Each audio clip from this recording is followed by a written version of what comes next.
গুরুবে গৌরচন্দ্রায়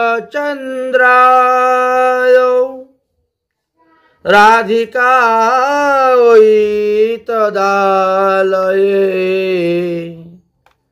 কৃষ্ণায় কৃষ্ণ ভক্তায় তদ্ভক্তায় নমো নমঃ। সদী ভক্তবৃন্দগণ, নিত্যানন্দ প্রভুর জীবনী কথা আস্বাদন করতে করতে আমরা এখন দশম পর্বতে এসে উপস্থিত হয়েছি। নবম পর্বতে আমরা নিত্যানন্দ প্রভু গৌরমণ্ডলে এসেছেন এবং 3 মাস ব্যাপী পানিহাটি গ্রামেতে থেকে নাম প্রেম প্রচার করেছিলেন। এই বিষয়ে আস্বাদন করেছি। এখন আমরা দশম পর্বতে আরো কিছু নিত্যানন্দ প্রভুর মহিমার কথা আস্বাদন করব। নিত্যানন্দ প্রভু যখন পানিহাটি গ্রামেতে অবস্থান করছিলেন, সেই সময় জমিদারের পুত্র রঘুনাথ দাস গোস্বামী পাদ এসে উপস্থিত হয়েছিলেন। রঘুনাথ দাস গোস্বামী পাদকে দর্শন করার সঙ্গে সঙ্গে নিত্যানন্দ প্রভু বলছেন, এই চোর এদিকে আয়, এদিকে আয়, আজ তোকে আমি দণ্ড দিব। রঘুনাথ দাস গোস্বামী পাদ এসে পড়লেন নিত্যানন্দ প্রভুর চরণে, বললেন, তোমাকে আজকে দণ্ড দিব। তো কি দণ্ড দিবেন? দেন। দণ্ড হলো, আমার যত ভক্ত আছেন, বৈষ্ণব আছেন, আমার সঙ্গে যারা আছেন, এদের সবাইকেই তোমাকে চিরা এবং দধি খাওয়াতে হবে, এটাই হলো তোমার দণ্ড। রঘুনাথ দাস গোস্বামী পাদকে এটাই হলো তোমার দণ্ড। সেই থেকেই এই মালসা ভোগ দণ্ড মহোৎসব শুরু হয়েছে।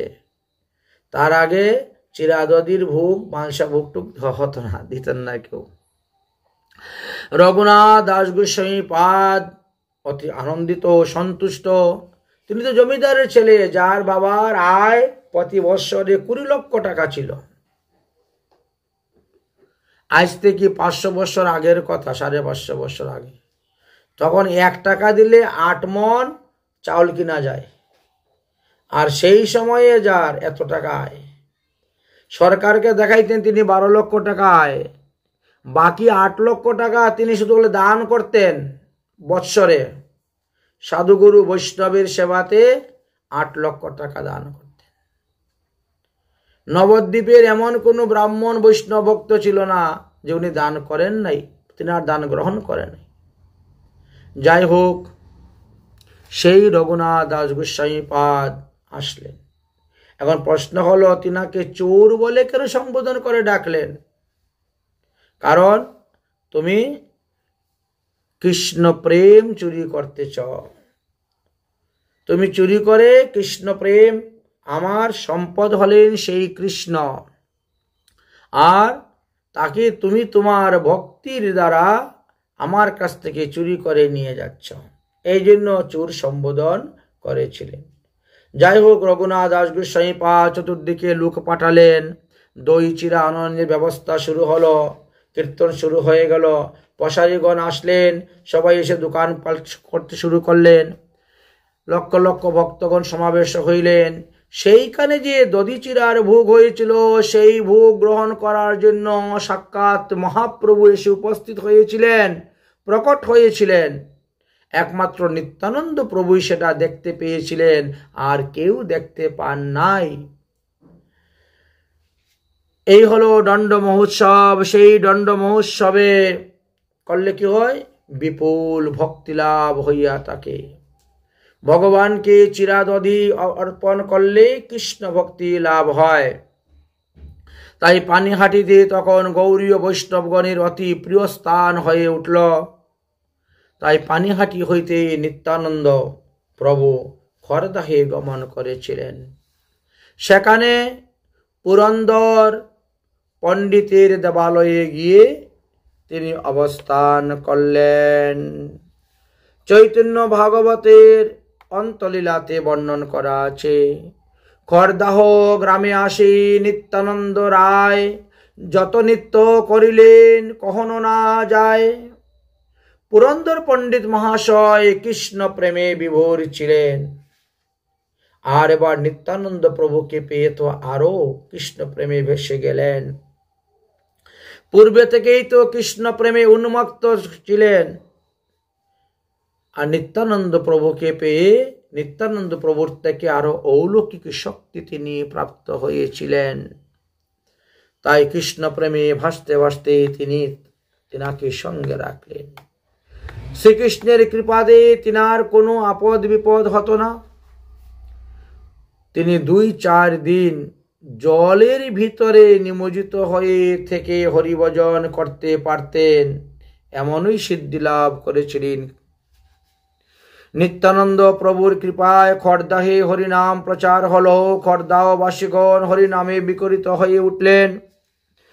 কিছুদিন খড়দাহে অবস্থান করার পর নিত্যানন্দ প্রভু বললেন, এবার আমি আদি সপ্তগ্রামে যাব, সেখানে বণিককুলকে আমি উদ্ধার করব।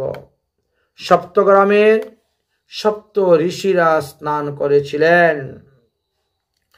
সপ্তগ্রামে সপ্ত ঋষিদের স্থান, তাই এই স্থান আমি দর্শন করতে যাব। ত্রিবেণী সঙ্গমের ঘাটে স্নান করব। ওখানে যে ত্রিবেণী ওটা হলো মুক্ত ত্রিবেণী, আর প্রয়াগে যে ত্রিবেণী হলো এটা যুক্ত ত্রিবেণী।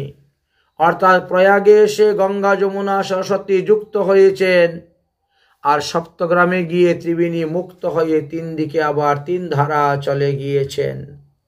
এই জন্য সেই স্থানেও ত্রিবেণী বলা হয়। গত বছর ওই ত্রিবেণীতেই এক বিরাট বড় মেলা হয়েছিল, কুম্ভ মেলার মতনই। যাই হোক, এই সপ্তগ্রামে সুবর্ণ বণিক কুলের লোকেরাই অধিকাংশ পরিমাণে বাস করিতেন। নিত্যানন্দ প্রভু সেই বণিক কুলকে কৃপা করার জন্যই সেখানে গিয়েছিলেন। বণিক কুলের মধ্যে একজন পরম ভক্ত ছিল, যার নাম ছিল উদ্ধারণ দত্ত। এই উদ্ধারণ দত্ত কিন্তু দ্বাদশ গোপালের মধ্যে এক গোপাল, তাই তিনি সেখানে বাস করছেন। নিত্যানন্দ প্রভু সেইখানে গেলেন, আর সেখানে থেকে তিনি হরিনাম প্রেম প্রচার করতে শুরু করেছেন। সপ্তগ্রাম, হুগলি, চুচুড়া প্রভৃতি স্থানেতে সুবর্ণ বণিকদের বাস ছিল, বর্তমানেও আছে। ওই স্থান সমূহকে সুবর্ণ বণিকগণ নিত্যানন্দ প্রভু কৃপা করে পরম ভক্ত করেছিলেন। সর্বোপরি উত্তারণ দত্ত তো নিত্যানন্দ প্রভুর ওই হতকেই কৃপা লাভ করেছিলেন, কারণ তিনি নিত্যানন্দ প্রভুর যথেষ্ট সেবা করেছিলেন। সুবর্ণ বণিকগণকে দয়াল নিতাই চাঁদ প্রেম ভক্তির দ্বারা সুপবিত্র করিয়াছিলেন। এই সপ্তগ্রামের বণিকদের ঘরে ঘরে নিতাই চাঁদ কীর্তন, নর্তন, হরিনাম প্রচার, ভক্তির প্রচার করেছিলেন। চৈতন্য ভাগবতের অন্তলীলাতে বলা আছে, সপ্তগ্রামে যত হইল কীর্তন বিহার, 100 বৎসরেও তাহা নহে বর্ণিবার। ওই গ্রামেতে নিত্যানন্দ প্রভু যত কীর্তন করেছিলেন, যত লীলা করেছিলেন, 100 বৎসর যদি কেউ বর্ণন করে তথাপিও শেষ করতে পারবে না। নিত্যানন্দ প্রভু বণিক দিগকে প্রেম ভক্তির অধিকার দিয়েছিলেন, ঘরে ঘরে নাম সংকীর্তন করেছিলেন। বণিক গণ সর্বত্রভাবে নিতাই চাঁদের চরণ আশ্রয় লইয়াছিলেন। তাহারা কৃষ্ণ ভজনের অধিকার লাভ করিয়াছিলেন। নিত্যানন্দ প্রভুর আদেশে তখন তারা হরিনাম করতে শুরু করলেন। রাত্রি নেই, দিন নেই, বিরাম নেই, বিশ্রাম নেই, হরিনাম কীর্তনে মাতোহারা হয়ে থাকতেন। এই জন্য তো বলেন, নিতাই গুণমণি আমার, নিতাই গুণমণি। আনিল প্রেমের বন্যা, ভাসাইল অবনী। প্রেমের বন্যা লইয়া নিতাই আইল গৌর দেশে। আর সবাইকে এই নাম প্রেম প্রচার করেছিলেন।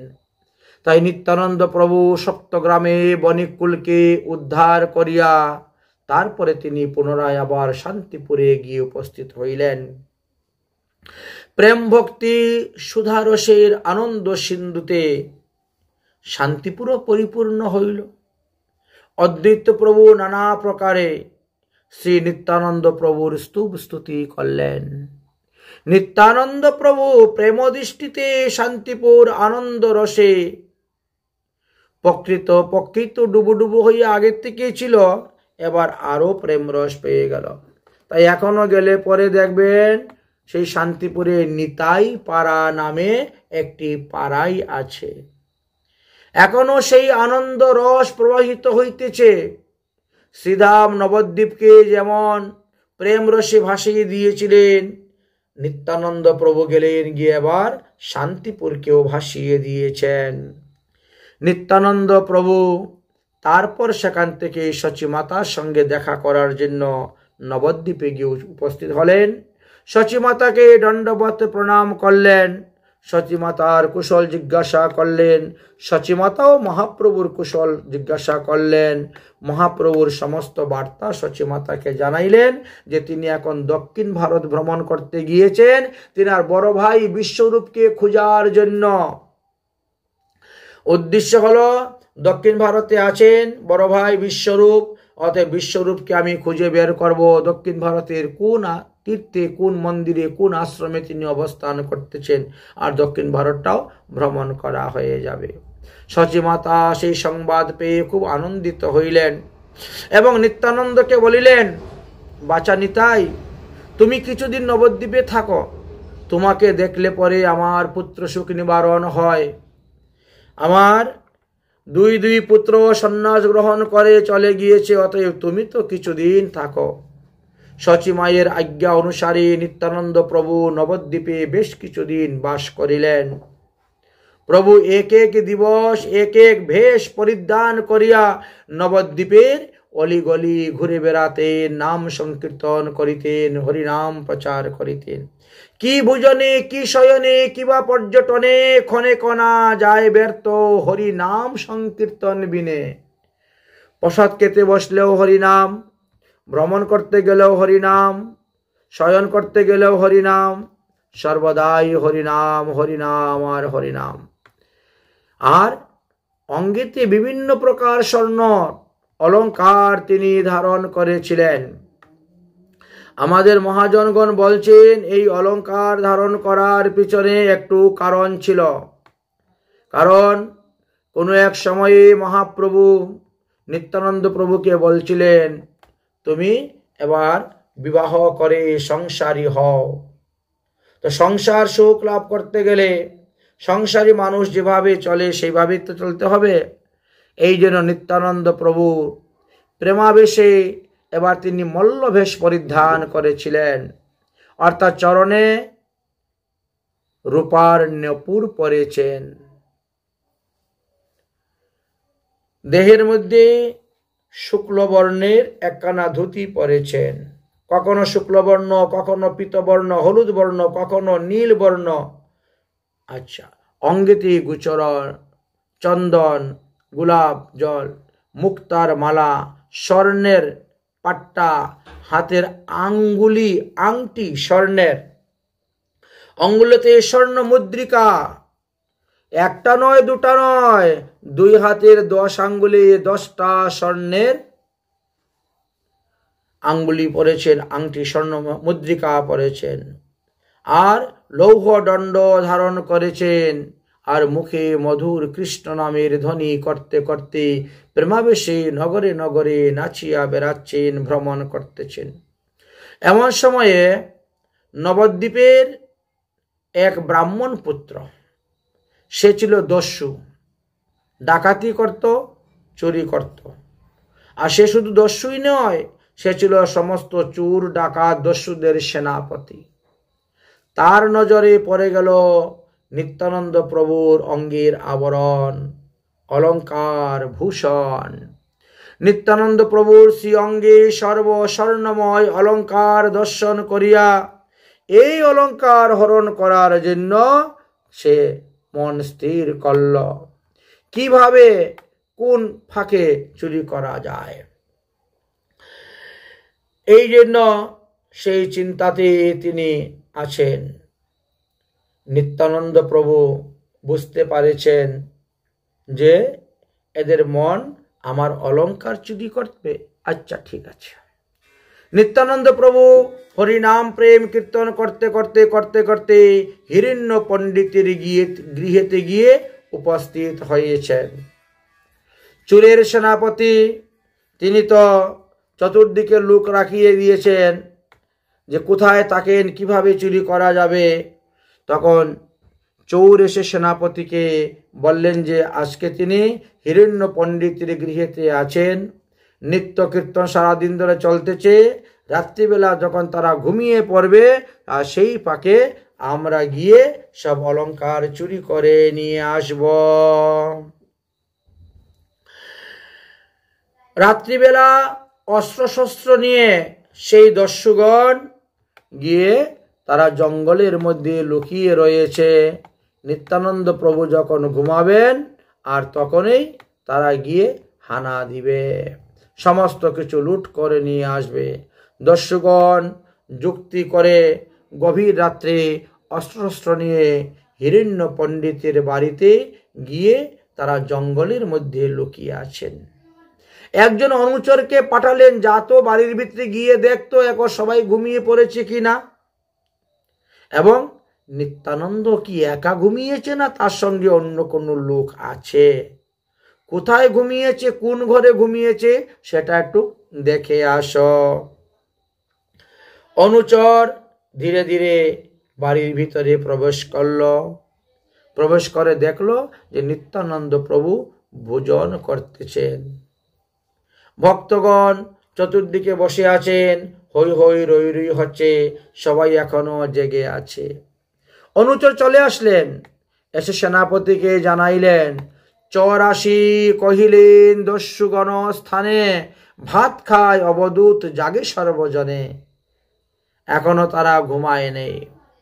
দস্যু সেনাপতি বললেন, আর কতক্ষণ জাগরণ থাকবে, এবার তো ভাত খাওয়ার পরেই তাদের ঘুম এসে যাবে, আর সারা দিনের পরিশ্রম নাচাকুদা যখন একবার ঘুমাবে আর কোনো হুঁশ থাকবে না, আর ওই সুযোগেই আমরা সমস্ত অলংকার চুরি করে নিয়ে আসব। চোরেরা বসে বসে যুক্তি করতেছে কে কি জিনিস নিবে, চুরি করার আগেই তাদের ভাগাভাগি হয়ে যাচ্ছে। সবাই মিলে বসে যুক্তি করতে, কেউ বলে আমি নিব মুক্তার মালা, কেউ বলে আমি নিব হাতের আঙ্গুটি, কেউ বলে আমি নিব পায়ের নপুর। এই শুরু হয়ে গেছে। কিন্তু নিত্যানন্দ প্রভু তো ইচ্ছাময়, তিনার ইচ্ছায় হলো, আর ইচ্ছাময় ভগবানের ইচ্ছাতেই সবকিছু হয়। নিত্যানন্দ প্রভুর ইচ্ছাতে দস্যুগণই তখন জঙ্গলের মধ্যে বসতে বসতে ঘুমিয়ে গেছেন।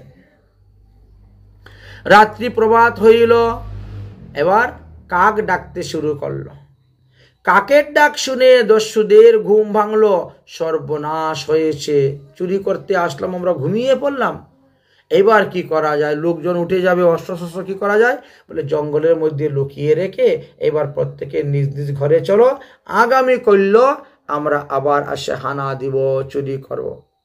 এইভাবে সব চোর চলে গেল।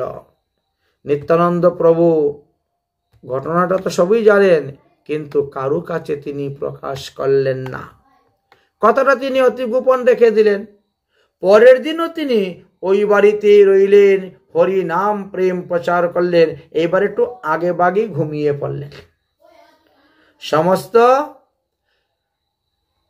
সাধুদেরকে বললেন, বৈষ্ণবদেরকে বললেন, তোমরা যার যার বাড়িঘর কাছে আছে প্রত্যেকে আপন আপন বাড়িতে গিয়ে ঘুমাও, আজকে আমার শরীরটা বড় ক্লান্ত পরিশ্রান্ত, আজকে আমি একটু বিশ্রাম করব।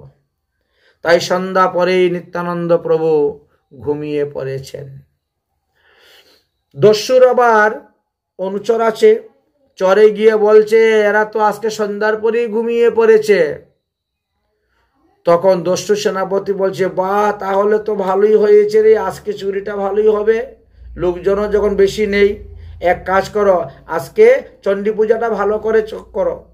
ডাকাইতেরা চণ্ডী পূজা করেন। তাই মদ্য মাংস দিয়ে তারা চণ্ডী পূজা আরম্ভ করল।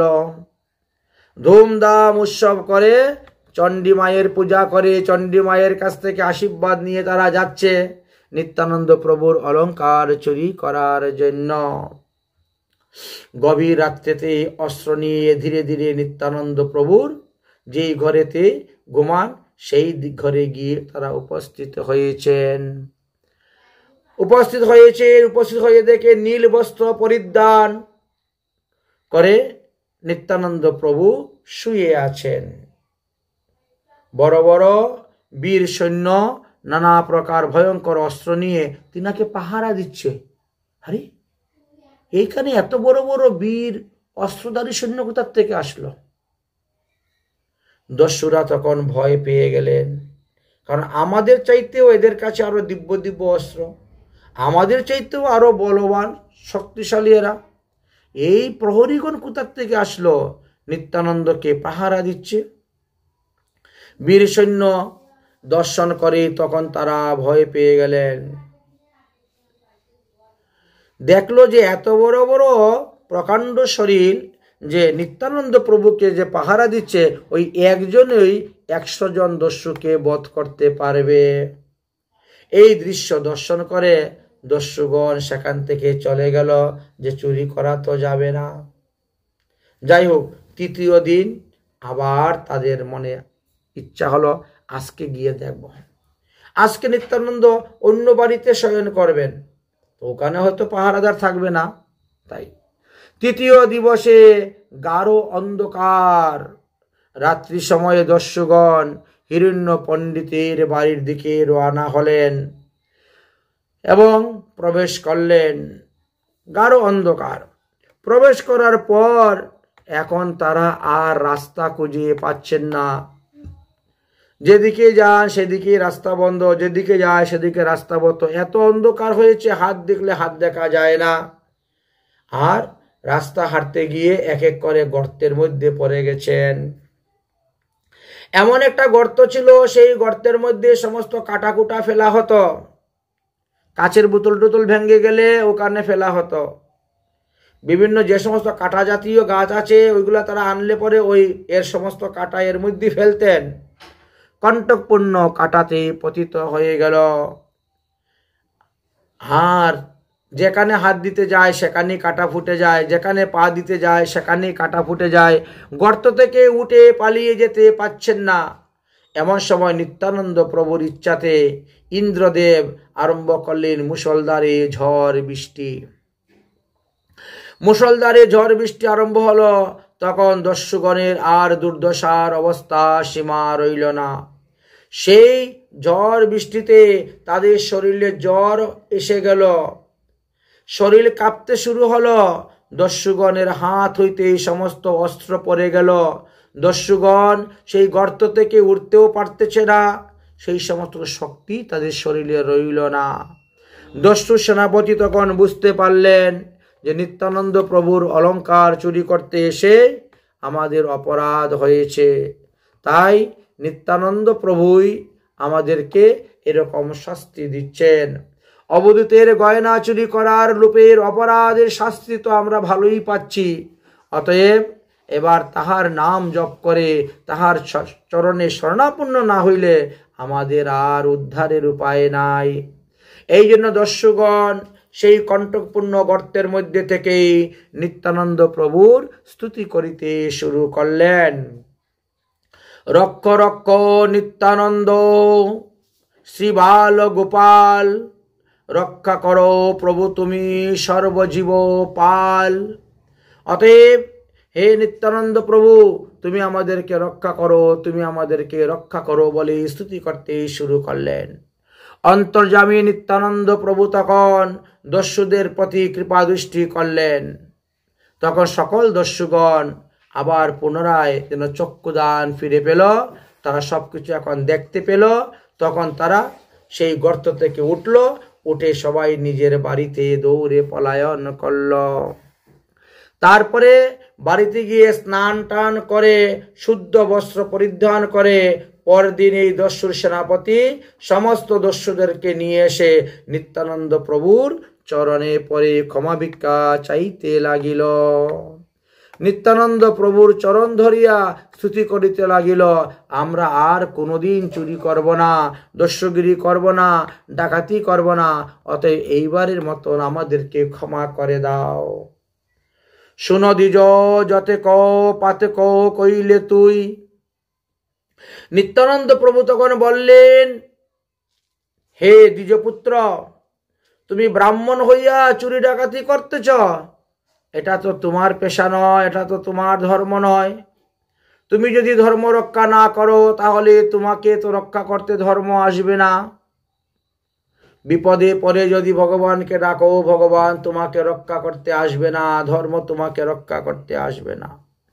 ঠিক আছে, তুমি আমার চরণে শরণাপন্ন হয়েছ, কথা দাও আজ থেকে আর কোনোদিন তুমি চুরি ডাকাতি করবে না, মদ্য মাংস খাবে না, হরিনাম করবে, সাধুগুরু বৈষ্ণবের সেবা করবে, ভগবত ভজন করবে, পূজন করবে।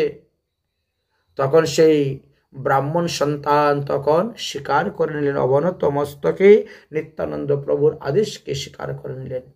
নিত্যানন্দ প্রভু তখন বললেন, শুন দ্বিজ যতে ক পাতক কইলে তুই, আর যদি না করিস সব দায় মোর। তুমি যদি আর কোনো পাপ না করো তাহলে তোমার সমস্ত পাপ আমি গ্রহণ করলাম। তার শর্ত রয়ে গেল, যদি আবার পাপ করো তাহলে তোমার পাপ তোমাকেই ভোগ করতে হবে, তোমাকেই নরকে যেতে হবে, তোমাকেই যমদণ্ড পেতে হবে। আর যদি আজকে থেকে আর দস্যুবৃত্তি না করো তাহলে তোমার সমস্ত পাপ আমি গ্রহণ করে নিলাম। অতঃপর বললেন, খবরদার, তুমি আর কোনো দিনও চুরি ডাকাতি করিও না, দুষ্ট লোকের সঙ্গ করিও না, হরিনাম করো, হরিনাম করো, হরিনামই তোমার সমস্ত পাপের ক্ষয় হবে, হরিনামের দ্বারাই তুমি মুক্তি লাভ করতে পারবে, উদ্ধার হইতে পারবে।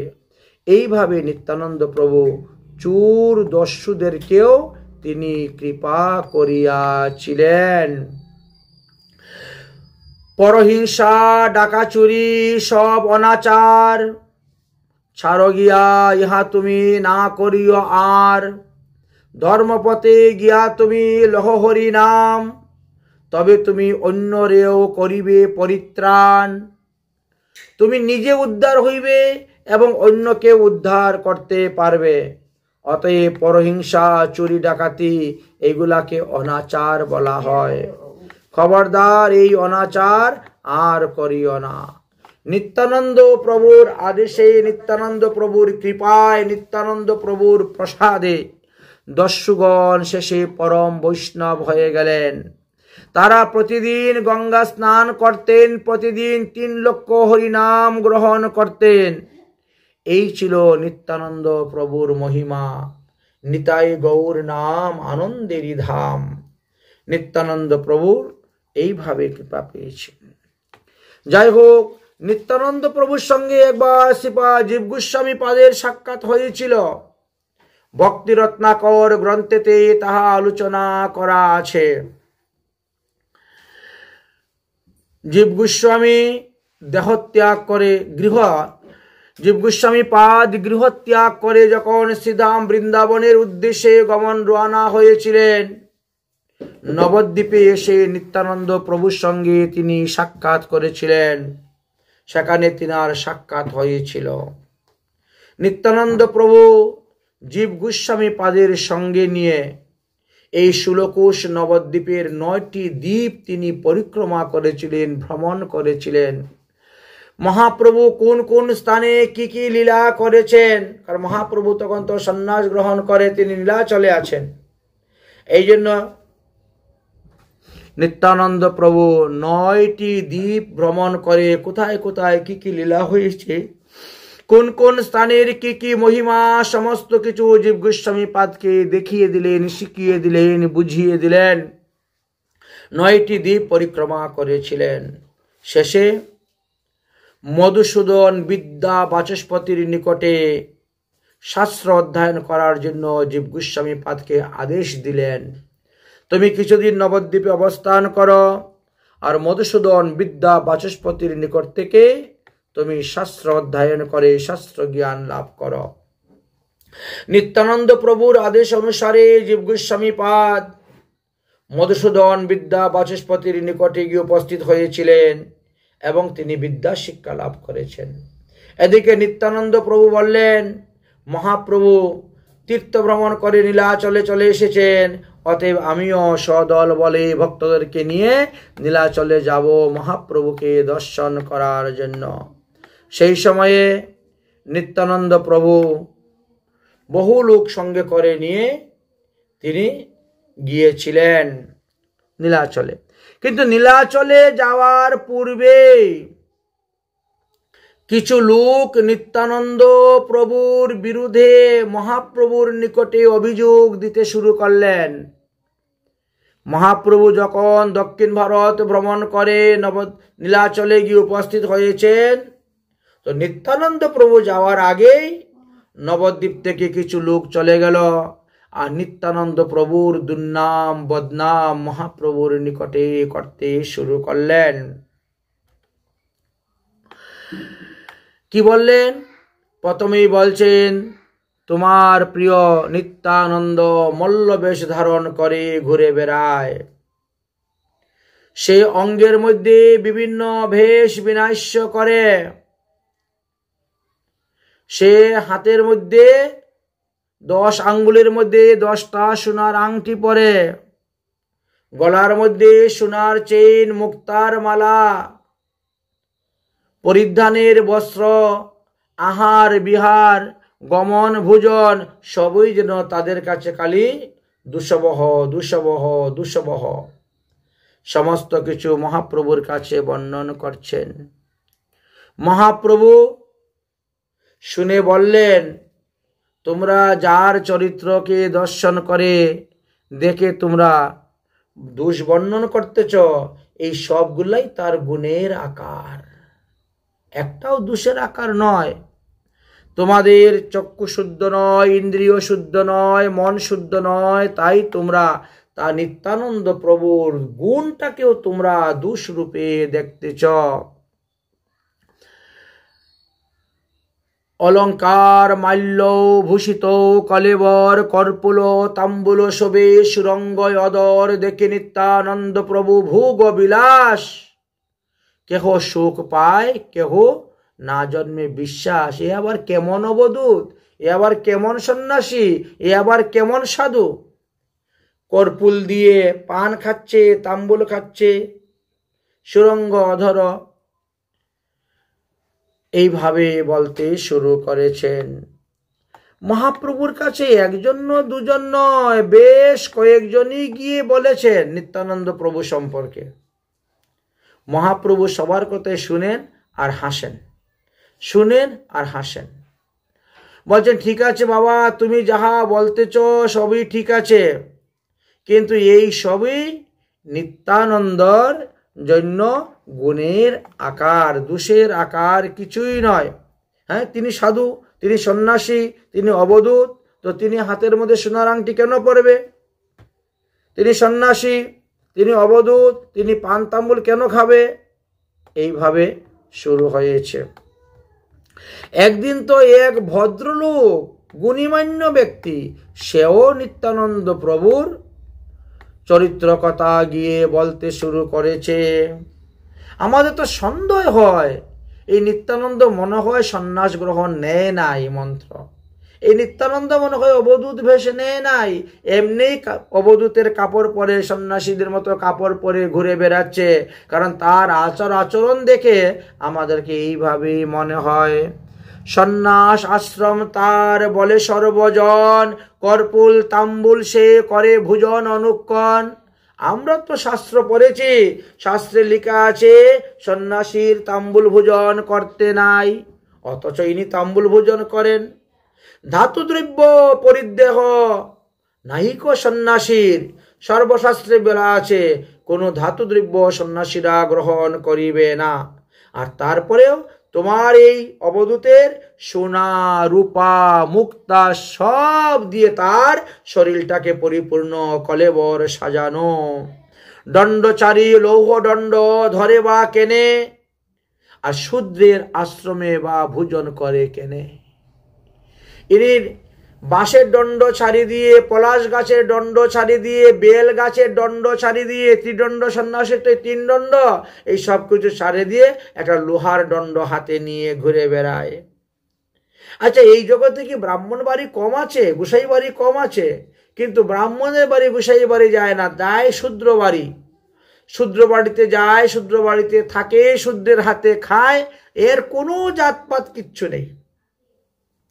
কষায় কৌপিনীচারী দিব্য পট্টবাস।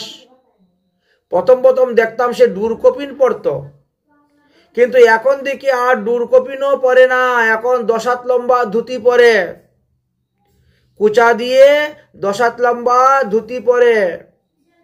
তারপরে ধুতি কি নীল, লাল, হলুদ, সবুজ সব রঙিন, যেমন ধুতি তেমন দুপাট্টা, একই রঙের, এইভাবে পরে। ধারণ চন্দনমালা সদাই বিলাস। তারপরে চন্দন, চন্দনের মালা গলায় ধারণ করে। চন্দনকে ঘষে ঘষে ঘষে ঘষে সেটাকে আবার গুটি তৈরি করা হয়। গুটি তৈরি করে মালার মতন গীতে হয়, গীতে রুদ্রে শুকানো হয়, আর তারপরে সেই মালা গলায় ধারণ করে। তো ওর থেকে চন্দনের ঘ্রাণ বেরোয়। এইভাবে বড় লোক বলি তারে বলে সর্বজন, তথাপিও আশ্রম আচার না দেখি কোনো জন। আপনারা তো খুব বড় সাধু, খুব বড় মহান্ত বলেন, কিন্তু তার মধ্যে কোনো সাধু শান্ত মহাত্মার তো কোনো আচরণ আমরা দেখতে পাই না। এইভাবে যখন মহাপ্রভুর নিকটে বলতে শুরু করলেন, সেই ব্রাহ্মণ নিত্যানন্দ প্রভুর নামে অভিযোগ জানালেন। তখন মহাপ্রভু হেসে হেসে বলছেন, হে ব্রাহ্মণ, পদ্মপত্র নিরন্তর জলের মধ্যেই থাকে, কিন্তু তার গায়েতে জল লাগে না, সে আর্দ্র হয় না, সে কখনো ভিজে না পদ্মপত্র। তাই শ্রীমৎ নিত্যানন্দ ঠিক তেমনি ভাবেই তিনি সাক্ষাৎ ভগবান, তিনি পদ্মপত্রের ন্যায় নির্মল। তার কোনো কাজেই দোষ দেখাটা উচিত নয়, কারণ তেজীয় সাং ন দুষায়। তার পক্ষে কোনো কিছু অসম্ভব নয়, তিনি অসম্ভবকে সম্ভব করতে পারেন, তিনি কর্তুম অকর্তুম সবকিছু করতে পারেন। তবে তাহার কার্যের সহিত প্রকৃত মানুষের কার্যর তুলনা দেওয়া যাবে না। এই প্রাকৃত জগতের মানুষের তুলনা দেওয়া যাবে না, কারণ তিনি যে প্রাকৃত জগতের মানুষ নন। তাহার অনুকরণ করিয়া চলা প্রাকৃত জীবেরও কর্তব্য নয়। নিত্যানন্দ প্রভু আংটি পরেছেন, আমিও আংটি পরব। নিত্যানন্দ প্রভু নীল বস্ত্র পরিধান করতেছেন, আমিও নীল বস্ত্র পরিধান করব, এটা উচিত নয়। যেমন একজন শক্তিশালী লোকে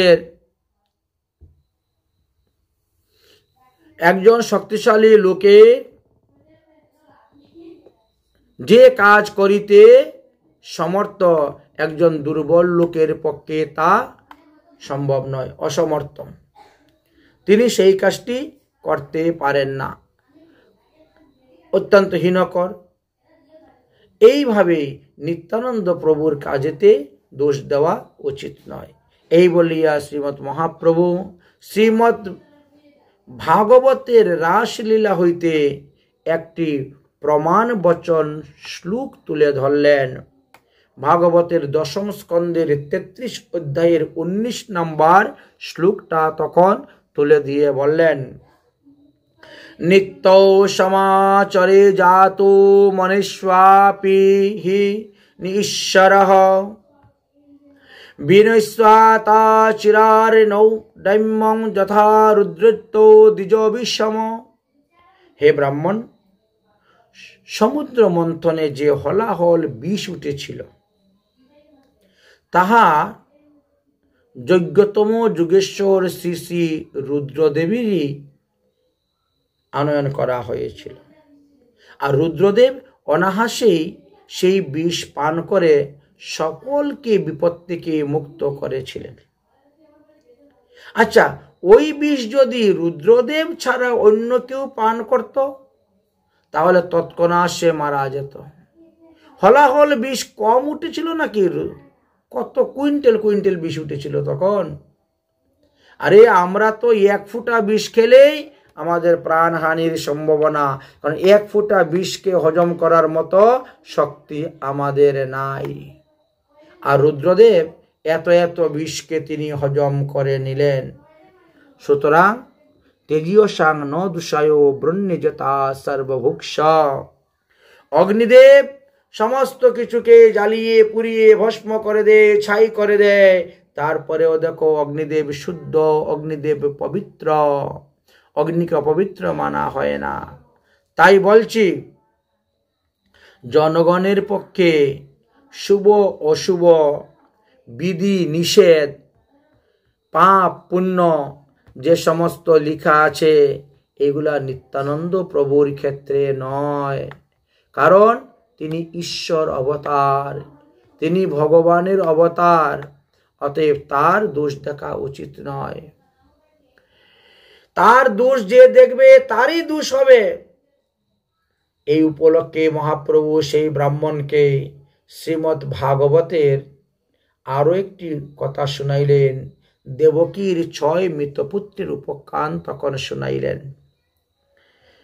এই যে দেবকীর 6 পুত্র কংসের হাতে কেন মারা গিয়েছিল?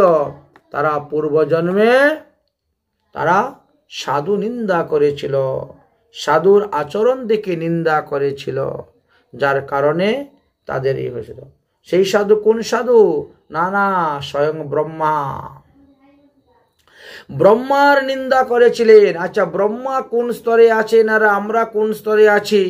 আমরা যদি তার নিন্দা করতে যাই তাহলে অপরাধ হবে। আমরা সবাই জানি যে ব্রহ্মা একদা কাম ভাবে মোহিত হয়ে তিনার কন্যা সরস্বতীর পিছনে ধাবমান হয়েছিলেন। সরস্বতী তখন দৌড়ে গিয়ে মরীচির 6 পুত্রের নিকটে শরণাপন্ন হয়েছিলেন। মরীচি ঋষির 6 পুত্র মহাজ্ঞানী ছিলেন। তারা তখন ব্রহ্মাকে দেখে উপহাস করতে শুরু করলেন, এমনকি অনেকে নিন্দা পর্যন্ত করেছিলেন। ব্রহ্মা তখন সেই নিন্দা শ্রবণ করে তিনার মুখটা কালোবর্ণ হয়ে গিয়েছিল।